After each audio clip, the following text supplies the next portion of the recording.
Mi nombre es Jordan Monroe. Tengo 41 años y hace 3 meses me paré frente a una sala de tribunal de sucesiones agarrando una carpeta gruesa llena de secretos que mi propia familia había forjado para declararme legalmente incompetente. El pasillo estaba helado, pero mis palmas sudaban. No había dormido en 2 días. La boca me sabía a metal. Era una médica del ejército condecorada, pero en ese momento no podía recordar cómo respirar. Entonces el secretario me entregó un sobre sellado. Dentro no solo había pruebas, sino traición firmada con la letra de mi padre. Y justo cuando me hundía en el banco para procesarlo, mi teléfono se iluminó. Número desconocido. La voz al otro lado. Fue entonces cuando todo cambió. Quédense conmigo y si esto les resuena, dejen un comentario. Los leo todos. La fiesta de cumpleaños de mi sobrina olía a magdalenas de limón y laca barata. Los niños corrían en círculos bajo los farolillos de papel rosa colgados del roble del patio trasero y un altavoz Bluetooth libraba una batalla perdida contra sus chillidos. Yo estaba justo al lado del patio con una blusa de algodón y vaqueros sosteniendo un brick de zumo que alguien me había dado como si perteneciera. La cicatriz en mi antebrazo estaba seca hoy pálida contra mi piel, pero la había dejado descubierta. Tenía todo el derecho. Mi madre se acercó como si fuera una señal, sus tacones crujiendo suavemente sobre el camino de grava. Se inclinó cerca sonriendo a una tía que pasaba, pero bajando la voz, para mí. No dejes que la gente vea esas cicatrices, Jordan, molesta a los niños. Las palabras no cayeron como una bofetada, cayeron como un recuerdo, uno que ya sabía dónde acomodarse. La miré fijamente, un momento y luego me di la vuelta sin responder. Más tarde, justo antes de la foto de grupo, mi hermana Regan me agarró del brazo. «Tápalas», siseó. «Estás estropeando las fotos». Sonrió para la cámara mientras lo decía una ventrílocua de la crueldad. No discutí. Simplemente metí la mano en mi bolso y saqué la vieja servilleta. Era marrón cosida a mano, en una tienda del desierto, los bordes desgastados y suaves por el tiempo. La tela había estado envuelta alrededor de viales de morfina una vez. Ahora envolvería la vergüenza, para que todos los demás pudieran estar cómodos. Un silencio se extendió por la reunión. El fotógrafo indicó a la familia directa. Me colocaron cerca del ficus, apenas en el encuadre, sosteniendo el bastón ortopédico de papá, para que él pudiera estar recto. Sonreí como un fantasma educado invisible, pero intentando recordar cómo asustar. Fue entonces cuando oí la voz. «Ese es el halcón fantasma». Venía del otro lado del césped, cerca de la mesa de cóctel. Un hombre con una chaqueta de color pizarra, pelo gris acero y un bastón propio me estaba mirando directamente. Su voz tenía la aspereza de alguien que había gritado por encima de helicópteros la mayor parte de su vida. Parpadeé. «Señora, ¿puedo ver el resto de ese bordado?», preguntó. Me quedé helada. La servilleta no había cubierto completamente mi antebrazo. Justo debajo, descolorido pero visible, estaba el contorno de un halcón agarrando rayos. Un tatuaje de unidad 1 que no se encuentra en folletos ni documentales. Los invitados se giraron, la conversación disminuía. Dudé. Luego desdoblé la servilleta revelando lentamente más de la tinta. El hombre aspiró hondo un sonido que parecía un recuerdo emergiendo. «La semana pasada», dijo lo suficientemente alto para que todos oyeran, «la unidad de extracción de bajas halcón fantasma fue desclasificada. Esta mujer, esta soldado, sirvió en el mejor equipo de evacuación que jamás tuvimos en el campo». El silencio cayó como una bandeja que se cae. A alguien se le cayó un vaso. Golpeó el patio con un crujido discreto. «Esa no es una cicatriz para ocultar», continuó. «Esa es una marca ganada en el fuego». La espalda de Regan se enderezó con horror. Mi madre se llevó la mano al collar como si pudiera salvarla. Papá miró fijamente al frente inexpresivo, fingiendo mantener su sonrisa. Me quedé quieta, no orgullosa, no conmovida, solo quieta. El hombre se acercó lentamente, cada paso una declaración. Cuando llegó hasta mí, extendió una mano. Su apretón era firme, ceremonial, nada de actuación. «Kandahar», agosto de 2006. Su equipo sacó a 3 de mis chicos de un callejón derrumbado. Uno de ellos era mi hijo. Una onda recorrió la multitud, aire de asombro siendo inhalado al mismo tiempo. Se dirigió a ellos con la barbilla levantada. He esperado años para darle las gracias en público. Se me apretó la garganta. Asentí insegura de si darle las gracias o llorar. Misión cumplida, soldado, añadió en voz baja. La vieja llamada y respuesta. La voz de mi hermana resonó de repente, quebradiza y aguda. Bueno, dijo con una risa forzada, supongo que hasta las ovejas negras reciben medallas ahora. Su tono intentaba ser gracioso, pero sus manos agarraban el dobladillo de su vestido demasiado fuerte. Mamá se rió con un volumen forzado apretando el brazo de Reagan como si pudiera disipar esto con risas. Pero la multitud se había desplazado. Una mujer con un crucifijo de oro dio un paso al frente. Lo siento, dijo con suavidad, no lo sabía. Yo tampoco realmente. Había vivido bajo el silencio tanto tiempo que la verdad se sentía radiactiva, ahora peligrosa, incluso mientras sanaba. Encontré mi voz. Gracias, dije insegura de a quién le hablaba. El general se inclinó más cerca con los ojos firmes. No les debes silencio. Sus palabras se asentaron en el espacio donde la vergüenza había vivido demasiado tiempo. La fiesta de cumpleaños se reanudó en fragmentos incómodos, pero yo permanecí quieta, la servilleta suelta, en una mano, la cicatriz brillante al sol. Por primera vez no sentí que necesitara cubrirla. Y por primera vez nadie me dijo que lo hiciera. El sobre llegó un jueves por la mañana húmedo. Papel grueso de color crema del tipo que eliges de un catálogo en una papelería, no de la estantería. Mi nombre estaba escrito a mano en el frente Jordan Lee Monroe, pero la tinta se había corrido con la lluvia o quizás por la duda. Parecía que alguien había dudado sobre cómo deletrearlo durante 10 minutos. Dentro había una invitación para la celebración del 75 cumpleaños de mi padre. La tarjeta de confirmación de asistencia ya estaba rellenada, sí asistiré. No con mi letra. Estaba en la cocina dándole vueltas a la tarjeta en mis manos. Mi pulgar se posó sobre la línea de RSVP más tiempo de lo necesario. No querían mi voz, querían el número de asistentes. La invitación no debería haber significado nada después del último día de Acción de Gracias, donde Reagan me dijo que era demasiado intensa, demasiado sensible, demasiado enfadada por historia antigua. Me había prometido a mí misma que no volvería a aparecer solo para ser un accesorio que les molestaba. Pero empaqué de todos modos unas pocas camisas, pantalones de vestir y la servilleta doblada cuidadosamente y deslizándola en el lateral de mi bolso. No para honrar el pasado, sino porque había aprendido que no debía asumir que el presente me aceptaría. El viaje a Northern Virginia duró 90 minutos. La luz de octubre se filtraba a través de los arces suave y compasiva. Debería haber podido apreciarla, pero mis manos se aferraban al volante de la misma manera que una vez se habían aferrado al interior de un Humvee con los nudillos blancos, una tensión arraigada más profundamente que los huesos. Cada semáforo en rojo ofrecía una oportunidad para dar la vuelta. No lo hice. Cuando entré en la entrada circular del centro de eventos, aparcacoches con chalecos negros se llevaron rápidamente los BMW y Teslas. Mi camioneta llamó la atención, pero nadie dijo nada. Nunca lo hacían. Esa era la manera de la familia desaprobación, cubierta de cortesía tan densa que no podías respirar a través de ella. Reagan me recibió en la entrada. Su vestido era del color del buen champán, planchado y diseñado para implicar gracia sin esfuerzo. Me saludó con una sonrisa que apenas movía sus labios. «Lo lograste», dijo, abrazándome con las puntas de los dedos.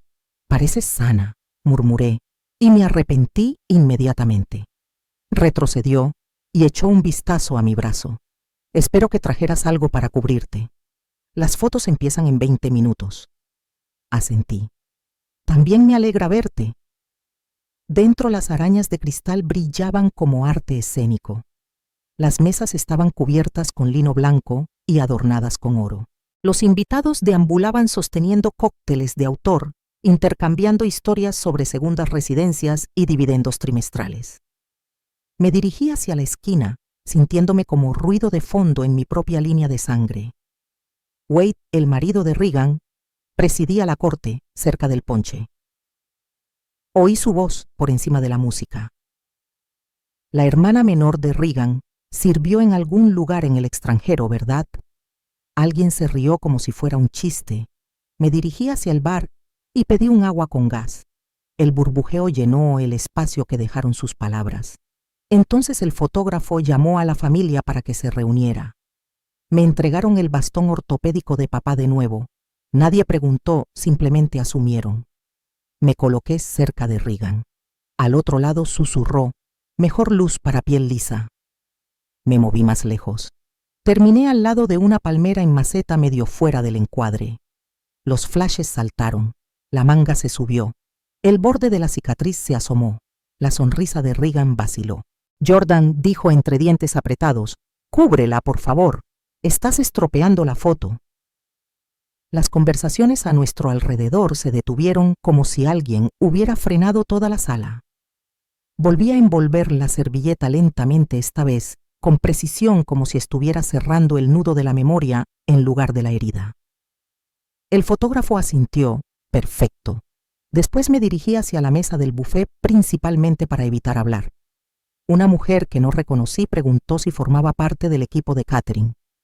Negué con la cabeza y tomé una sola uva de la bandeja. En la esquina, Wade se reía con un hombre con una chaqueta a medida sobre su nuevo apartamento en la playa. Ni siquiera toqué el fondo de jubilación, dijo, y ambos se rieron entre dientes. Me pregunté si las retiradas de mis beneficios de veterana habían ayudado. Mi teléfono vibró con un viejo mensaje de voz. No lo escuché, pero vi la marca de tiempo hace 7 años. La voz de mi madre quebradiza con excusas. Quizás salta la Navidad este año hasta que te hayas curado. Simplemente no sabemos cómo explicarlo. Sonó la campana para los brindis. Volví sigilosamente a la sala principal y me senté en una mesa marcada como reservada. Estaba vacía. Todos los demás seguían ocupados actuando. Reagan subió al podio, levantó su copa y sonrió como un senador dando un discurso de campaña. Por las mujeres que mantienen unida a esta familia, dijo, sus ojos encontrándose con los míos. La fuerza viene en muchas formas. Aplausos educados. Aplaudí 1 o 2 veces, palma contra puño. La servilleta todavía cubría mi cicatriz, la verdad todavía envuelta en lino. Comenzó la presentación de diapositivas. Fotos de la infancia, bengalas del 4 de julio, barbacoas en el patio trasero, bailes de la escuela secundaria, viajes a la playa. Todo familiar, excepto que faltaba una cosa yo. Ni una sola imagen de nuestra juventud incluía mi cara, incluso las que recordaba. En una toma yo había sostenido una bengala entre Reagan y Wade. Risa capturada a mitad de flash en la pantalla. Solo estaban ellos dos. Parpadeé. Una por una las memorias habían sido recortadas. Había sido quirúrgicamente removida, borrada. Me senté muy quieta en la tenue luz de la sala de eventos, viendo cómo una versión de mi familia, limpia, cuidada, completa, me devolvía la sonrisa desde una pantalla donde yo ya no existía. Me alejé sigilosamente de la presentación tan pronto como volvió a empezar. Tenía el pecho oprimido, pero no quería llorar. No aquí, no delante de ellos. Encontré un pasillo tranquilo, revestido con retratos de eventos pasados, galas benéficas, inauguraciones. Reagan sosteniendo placas con la misma sonrisa forzada que llevaba esta noche. Ninguna de ellas se parecía a nosotros. Ninguna de ellas se parecía a mí. Me senté en un banco debajo de un aplique de pared. Mis dedos trabajaban el borde de la servilleta envuelta alrededor de mi antebrazo, el hilo pulido por el tiempo. El nudo seguía apretado. También mi mandíbula. Pasos resonaron por el pasillo, lentos, deliberados. «Señorita Monroe», dijo el general. «¿Puedo?» Asentí. Se sentó a mi lado con un suave gruñido, ajustando el bastón contra su rodilla. Reconocí el tatuaje halcón con rayos. Reunidad de extracción médica, Halcón Fantasma, Kandahar 2006. Volví a asentir, pero mi voz se había desvanecido. Mi ahijado, dijo mirando fijamente al frente, fue uno de los civiles que sacó de la clínica derrumbada el teniente Evan Carter. Estaba como voluntario allí cuando comenzó el bombardeo. Me giré hacia él lentamente. ¿Lo logró?, pregunté. El general sonrió con algo demasiado cansado para llamarse alegría. Sí lo hizo. Siguió adelante, fue a la Facultad de Medicina. Ahora es cirujano traumatólogo en el Hospital General de Baltimore. Exhalé. Me dolía el pecho, pero solté el aire de todos modos. Escribió a su familia, añadió el general, varias veces. Cartas, correos electrónicos intentando transmitir gratitud. Y presionó para que se hicieran ajustes en su nombre. Lo miré fijamente. Solo me enteré el año pasado de que nada de eso le llegó. Evan asumió que usted quería privacidad. Empecé a sospechar lo contrario. El banco debajo de mí pareció inclinarse. Apreté las palmas contra la madera. Pensé que se había perdido, dije en voz baja.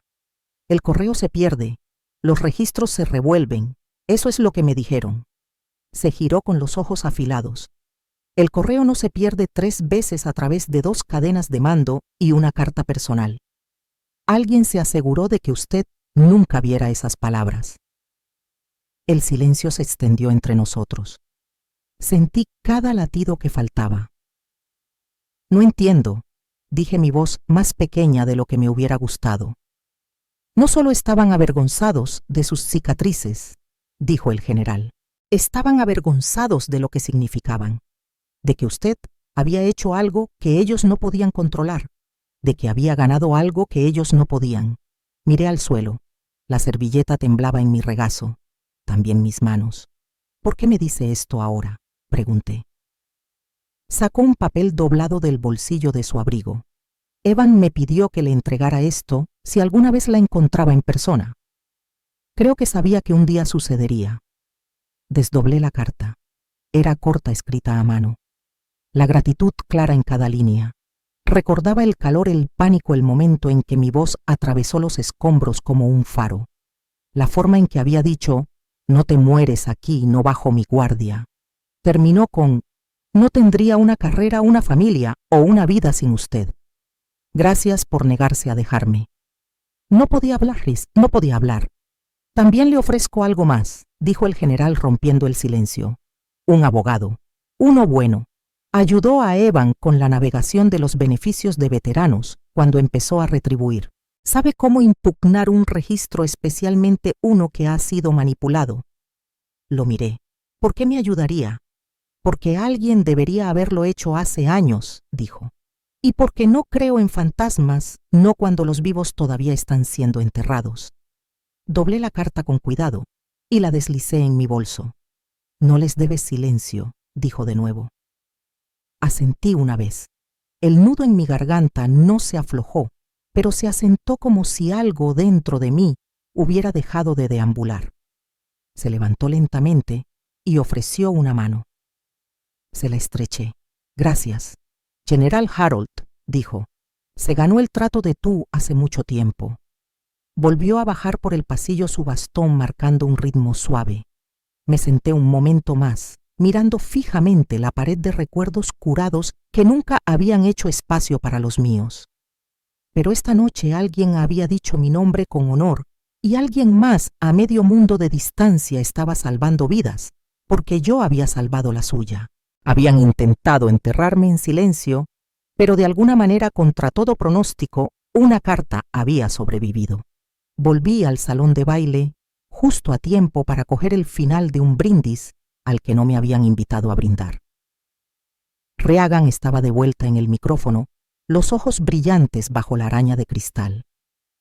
La familia lo es todo, dijo, y no nos derribamos unos a otros, nos construimos unos a otros. Su mirada recorrió la multitud, pero aterrizó directamente en mí. El subtexto ni siquiera era sutil, nunca lo fue. No respondí. En lugar de eso me dirigí a la pequeña mesa donde había dejado mi bolso. Mis manos no temblaron, Se movieron con intención. Desabroché el bolsillo interior y saqué una carpeta de manila ligeramente amarillenta deshilachada en las esquinas. La había llevado conmigo a través de 6 hogares diferentes, un despliegue en el extranjero y incontables casi confrontaciones. Esta noche finalmente sería vista. Caminé tranquilamente hacia el podio. Algunas personas se giraron. Alguien susurró. Esperé a que Regan terminara cualquier anécdota performativa que tuviera en cola. Luego, tomé el micrófono cuando hizo una pausa. «Hay algo que quiero compartir», dije con voz firme. Regan se puso rígida. «Jordan, esto realmente no es». «No tardaré mucho», dije abriendo la carpeta.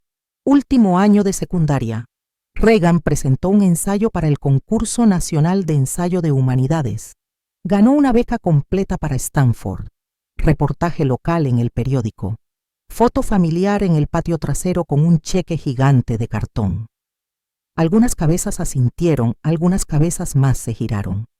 Levanté el ensayo dentro de la carpeta impreso en papel viejo de impresora de inyección de tinta todavía con la tenue marca de taza de café en la esquina superior. Escribí este ensayo. La señorita Holloway original me lo devolvió con anotaciones. Iba a presentarlo, pero al día siguiente desapareció de mi carpeta. Le di la vuelta. Aquí está su letra. 5 de marzo.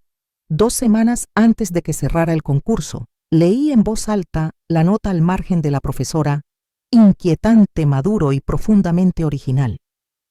Este trabajo refleja la voz de una joven que ha visto demasiado y aún así elige la compasión. Dejé que las palabras flotaran. El rostro de Regan perdió color. ¿En serio vas a sacar a relucir la secundaria? Rió con aspereza, sacando deberes como si fuera el FBI. No, dije en voz baja. Estoy sacando la verdad. Cerca del fondo tía Caroline quizás se inclinó hacia su marido y le susurró algo. Otro invitado se levantó y salió discretamente. La mujer era una donante de Stanford. No miré a Regan, no necesitaba hacerlo. No tienes idea de lo que he tenido que trabajar desde entonces, espetó Regan. Siempre fuiste la rara, la malhumorada. Yo solo capitalicé. No dije que no trabajaste, respondí. Dije que robaste. Las palabras no fueron fuertes, pero viajaron lejos. Conseguiste el protagonismo, continué. Las cartas de recomendación, la ventaja. Obtuve silencio, rechazos y un encogimiento de hombros.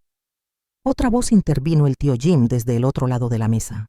Recuerdo ese artículo, murmuró. Algunas de las frases me sonaban familiares. Pensé que quizás te había citado.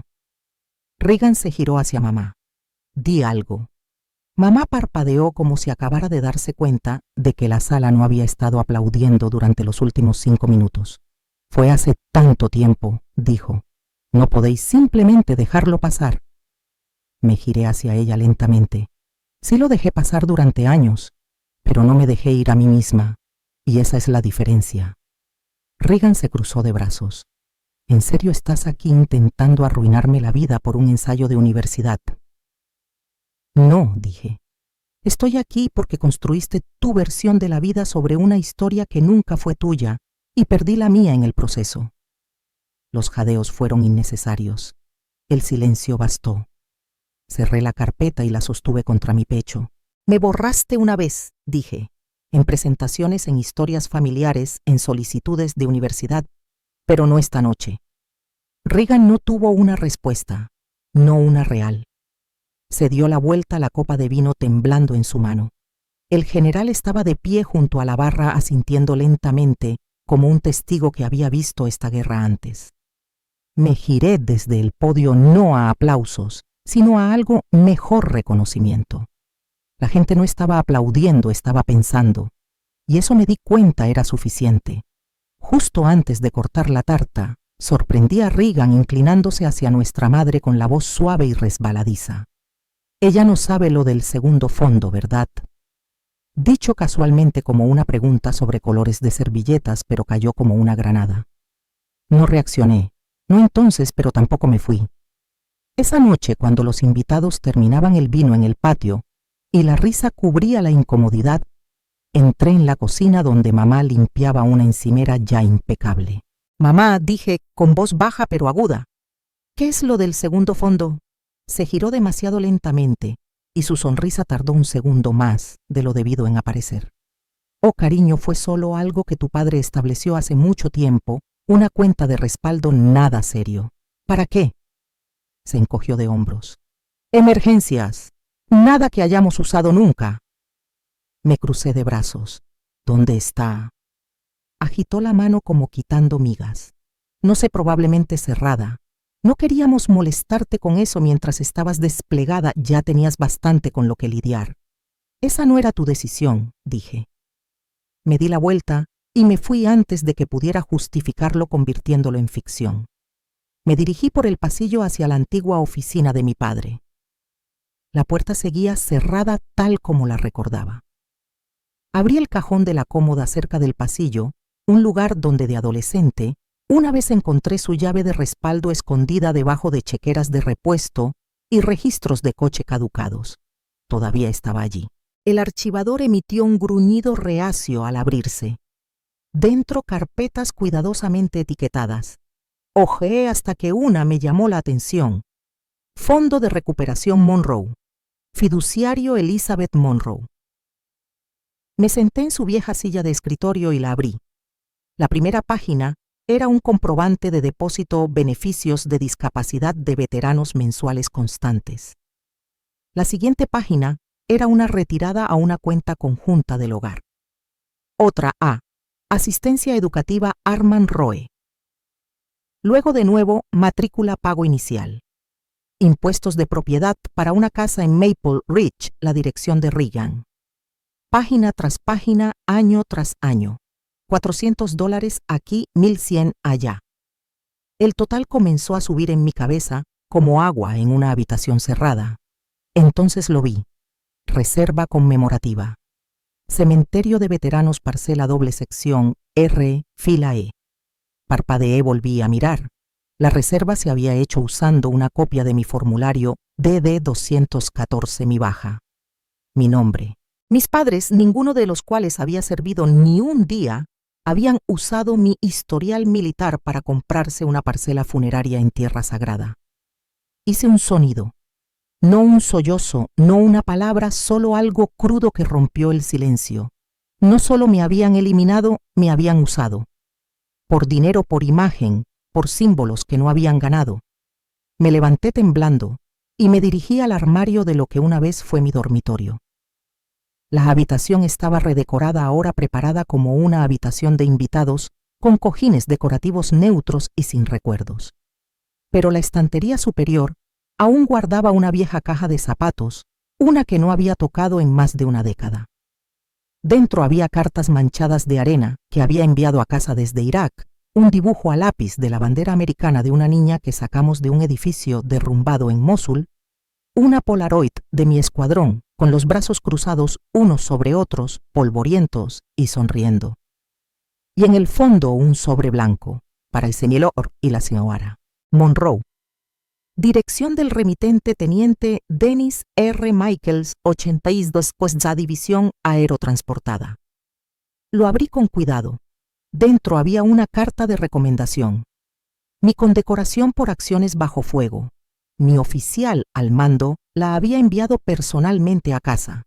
Les daba las gracias por haber criado a alguien que demostró un coraje sin igual. Nunca la mencionaron, nunca me la entregaron. Simplemente la sellaron en una caja y siguieron cobrando los beneficios. Me senté en el borde de la cama con los dedos blancos alrededor de la carpeta. La traición ya no era emocional, era institucional, era táctica.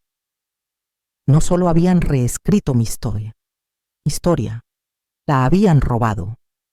Me levanté y caminé tranquilamente a la cocina. Saqué mi teléfono y llamé a Thomas Fries. La cuenta, dije, hasta el último céntimo. Y quiero una tasación de la casa esta noche. No preguntó por qué. Colgué y miré fijamente la encimera donde mamá había limpiado migas imaginarias de la misma manera que había intentado borrarme a mí. Pero yo todavía estaba aquí, y ahora tenía los documentos, las cartas, el libro de contabilidad. Habían tomado mi silencio por consentimiento pero el archivo en mi mano decía lo contrario. A la mañana siguiente llegó un mensaje de texto de mi prima Mara.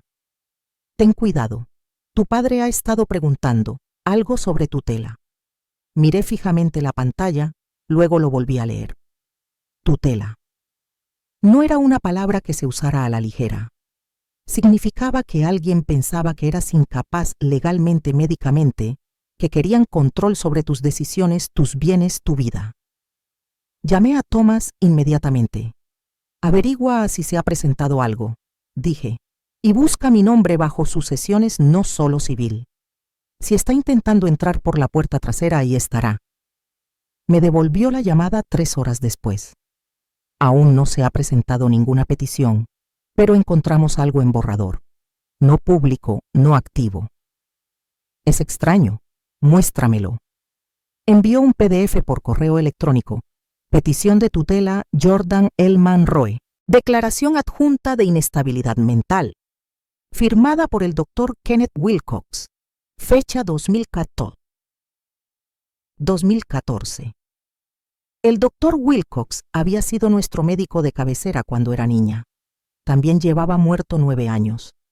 Mi padre había guardado un paquete prerellenado firmado bajo la suposición de que eventualmente les daría una razón para presentarlo.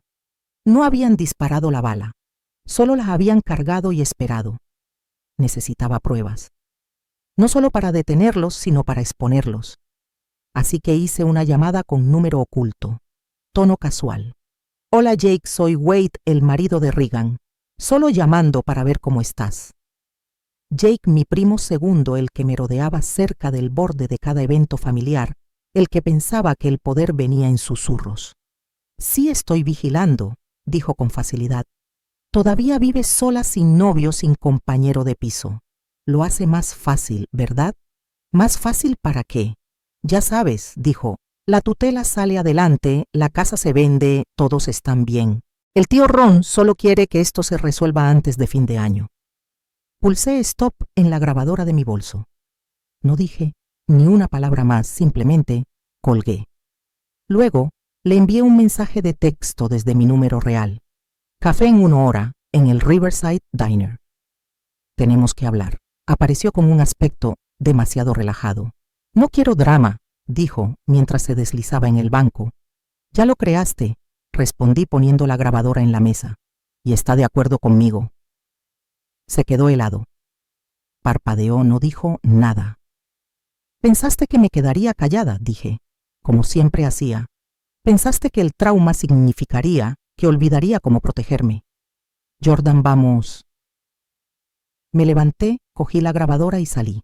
Thomas todavía estaba escuchando la reproducción cuando llegué a su oficina. Esto es conspiración, dijo con voz baja. Es premeditado. Control de bienes basado en documentos falsificados. Presentamos una solicitud de emergencia al Tribunal de Sucesiones, congelar todas las posibles presentaciones, investigar pruebas falsificadas e iniciar contracción.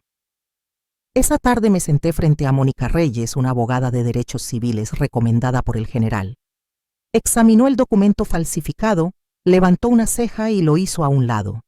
Construyeron una trampa, dijo, pero no planearon que alguien leyera los planos. El grupo de defensa de veteranos llamó esa noche. Me respaldarían testigos, tasas judiciales, gastos de viaje para cualquiera que hubiera servido conmigo y estuviera dispuesto a testificar. Estaban dentro. Miré por la ventana. La luz del porche estaba encendida. No se movían sombras. Quiero que todo sea público, les dije a Thomas y Mónica durante nuestra llamada de planificación. Sin acuerdos, sin disculpas, a puerta cerrada. ¿Estás segura, Pri? Preguntó Mónica. Usted también estará bajo escrutinio. Ya he sido invisible. Ahora quiero la luz del sol. Construimos un expediente, libros de contabilidad, cartas falsificadas, registros de pagos de veteranos, correos electrónicos del grupo de defensa, declaraciones de carácter de los miembros del escuadrón. Una semana antes de la audiencia, presenté una moción adicional, sesión judicial abierta, sin censura, sin órdenes de silencio. Esa noche, mi teléfono volvió a sonar. Esta vez era Regan.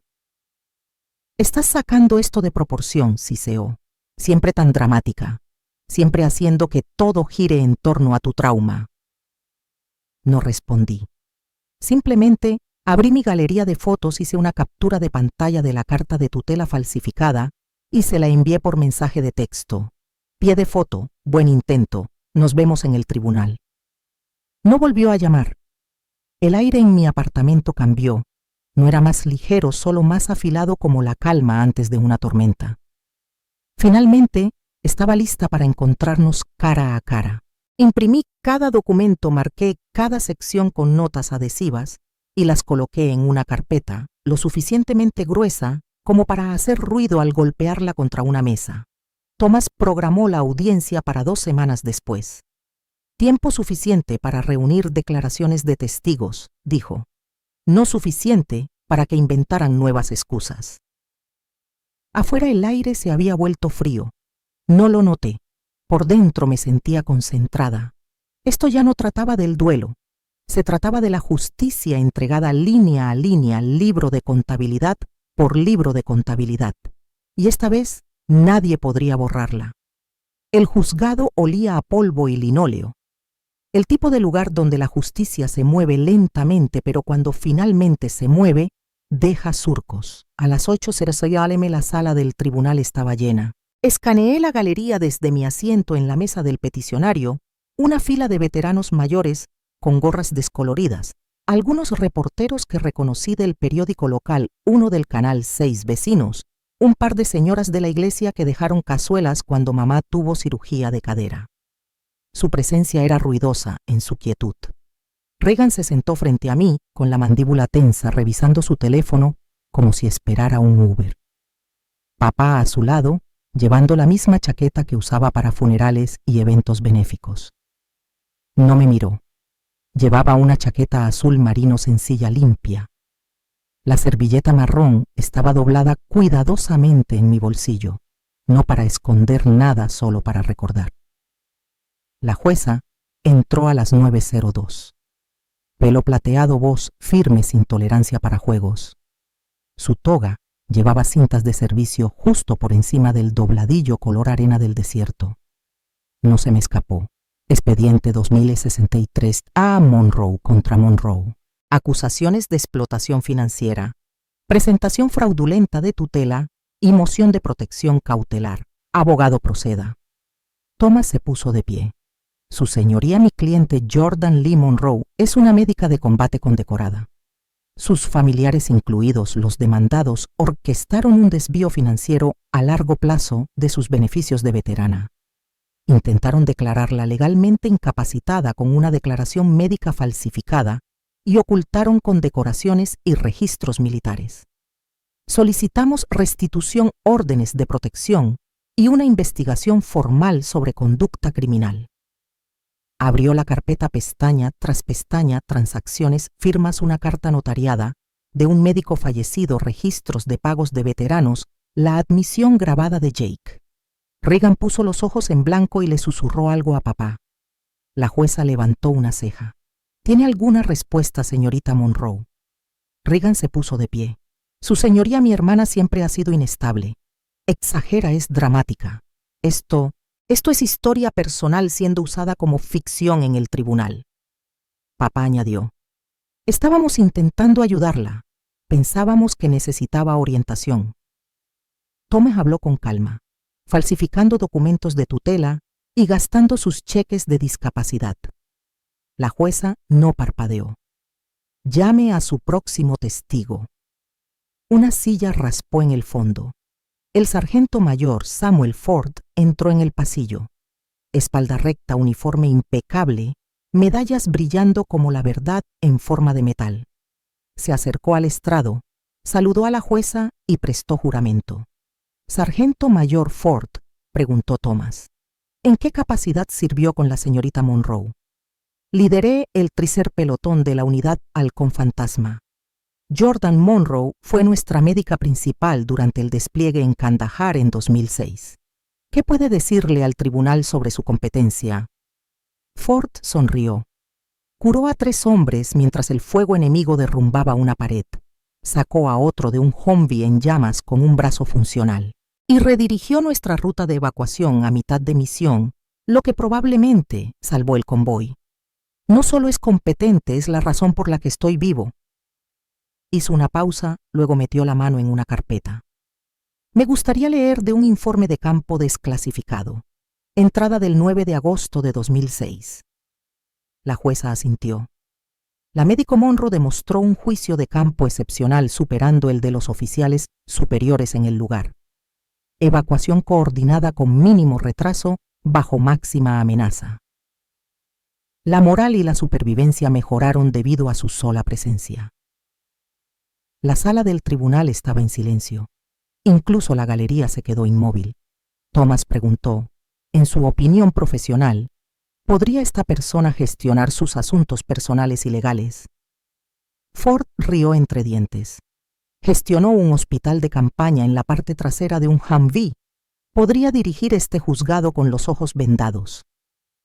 Unas pocas sonrisas, una tos discreta. Observé el rostro de mi padre. Manchas rojas florecieron en sus mejillas. Reagan ya no miraba su teléfono.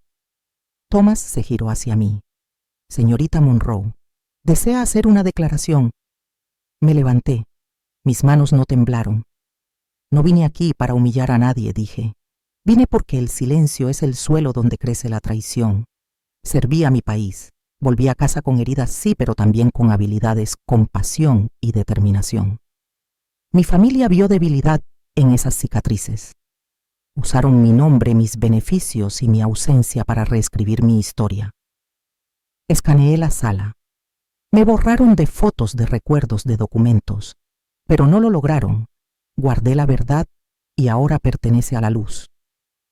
Me senté. La jueza revisó sus notas, luego levantó la vista. El tribunal encuentra pruebas suficientes de explotación financiera e intento de fraude. Con efecto inmediato, todos los bienes fiduciarios quedan congelados.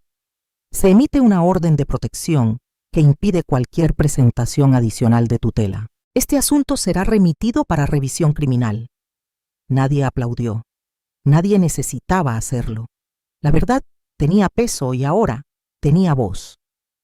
Ford se levantó y me saludó al salir de la sala del tribunal. Por primera vez en años, no miré por encima del hombro. La casa estaba más silenciosa de lo que recordaba.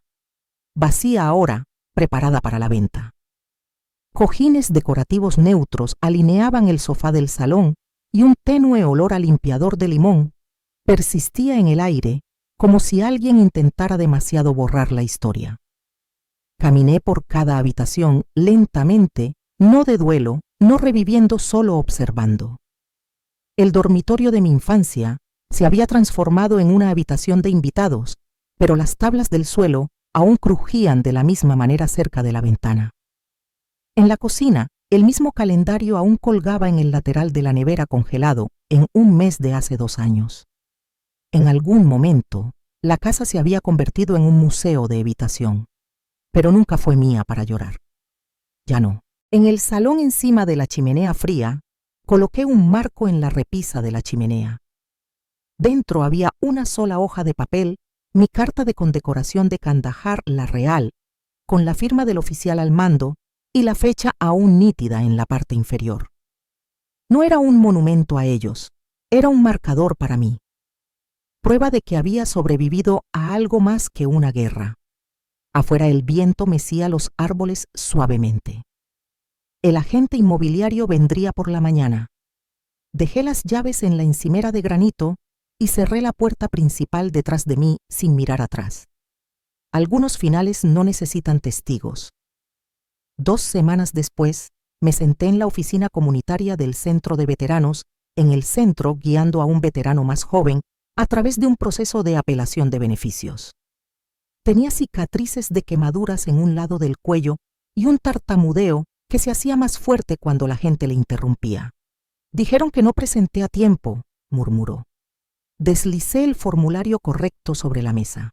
Sí lo hiciste. Simplemente lo perdieron. Vamos a presentar de nuevo y llamaré yo misma al oficial regional. Levantó la mirada. ¿Por qué me ayuda? Sonreí. porque una vez alguien me ayudó y alguien más no. Recuerdo la diferencia. Mi teléfono vibró con un nuevo correo electrónico.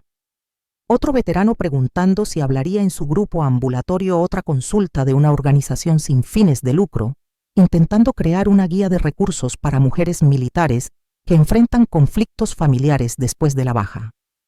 La historia se había extendido discretamente, no viral, no explosiva, solo ondas, un boletín. Aquí un artículo de opinión, allá un PDF compartido entre grupos de defensa. Nunca busqué atención, pero ya no me escondía. A veces recibía mensajes de voz de extraños. Uno de una madre cuya hija había vuelto a casa de Afganistán y se encontró luchando por la custodia, por la vivienda, por la dignidad. Oyó lo que dijiste en el tribunal, susurró la madre. Dijo que la hizo sentir como si quizás no estuviera loca. Hay victorias que no aparecen en las sentencias judiciales o en los titulares. Viven en el cambio silencioso de alguien que decide no rendirse.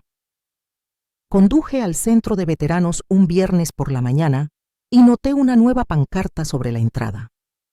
Era sencilla, azul oscuro con letras blancas que decían: «No estás olvidado». Me detuve en el aparcamiento y la miré fijamente un momento más de lo necesario. Esta vez lo creí. Dentro alguien preguntó por la tela marrón que a veces llevaba envuelta ahora alrededor de mi botella de agua, ya no escondiendo nada. Les dije que era de un amigo que no volvió a casa, que lo había cosido en un momento de paz, en un lugar construido para el caos. No es un símbolo de dolor, dije. Es un recordatorio de que viví algo real y que todavía puedo elegir cómo termina la historia. La cicatriz debajo se había desvanecido. La piel estaba irregular, pero ya no en carne viva. A veces la gente se quedaba mirando. La mayoría no. De vez en cuando alguien la miraba y decía en voz baja: «Respeto». Eso era suficiente. Nunca recibí una llamada de Reagan, ni una carta, ni un mensaje de voz. Mamá envió una tarjeta de cumpleaños una vez sin firmar. El sobre no tenía remitente. La tiré sin abrirla. El abogado de papá intentó negociar un acuerdo privado. Lo rechacé. La orden de protección se mantuvo y la investigación continuó. El sistema judicial se movía lentamente, pero se movía. Con el tiempo dejé de soñar con salas de tribunales y proyectores de diapositivas. En cambio soñaba con el callejón en Kandahar, solo que esta vez el humo se disipaba y todos salían. Me despertaba con el sonido de los pájaros matutinos, no con el fuego de artillería, y respiraba sin culpa. El mundo no se volvió de repente amable, pero se volvió honesto. Y en esa honestidad encontré algo mejor que aplausos. Encontré claridad. Encontré propósito. Me encontré a mí misma nunca verdaderamente perdida, solo esperando ser reclamada de nuevo. Y cuando me miré en el espejo, la cicatriz ya no me devolvía la mirada como una acusación. Parecía una firma y esta vez era mía. Si alguna vez has sentido que alguien intentó borrar tu historia, que tu verdad era demasiado inconveniente para las personas que más deberían haberte querido, recuerda esto: ser borrado no significa que dejes de existir. No significa que estés roto. No significa que seas débil. Significa que alguien más tenía miedo de tu fuerza, tu claridad, tus cicatrices. La historia de Jordan no es solo sobre la traición de una familia, es sobre el poder del silencio y el mayor poder de salir de él. No luchó por venganza, luchó porque la verdad merece vivir a la luz. Porque las cicatrices no son vergonzosas. Porque puedes ser herido y seguir estando completo. Porque puedes ser cortado del encuadre y seguir sosteniendo el corazón de la imagen. A cada veterano y veterana que ha luchado por ser escuchado, a cada persona que se ha sentido como el callado del fondo, el borrado, el difícil, no estás olvidado. Deja un comentario abajo y dinos qué le habrías dicho a Jordan si hubieras estado sentado en esa sala del tribunal. Leemos cada uno.